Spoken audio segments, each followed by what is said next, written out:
বন্ধুসকল এইফালে খাব লৈছো দে গৰম গৰম লাৰু আটাৰ লাৰু বনাইছিল আমি দুখীয়া মানুহ আৰু ভাল ভাল বস্তু খাবলৈ আমাৰ তাত পইচা নাই দে এনেকে খাও আৰু যি পাও আৰু চেনি লগাই লৈ খাই আছো মজা ভোক লাগিছে কি খাও কি না খাও লাগিছে খাবলৈ একো না বয়ামত চালুগে সেইবাবে আৰু চেনি লগতে আটা লাৰুকে খাইছো আৰু আপোনালোকক কেতিয়াবা এনেকৈ বনাই খাবলৈ যিসকলে খাই ভাল পায়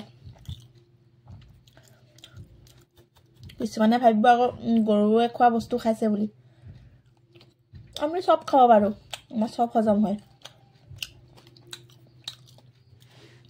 এইফালে ল'ৰাটো পঢ়ি আছে মই এইফালে পুৰা ৰাক্ষসৰ নিচিনা বহিলে খাই আছো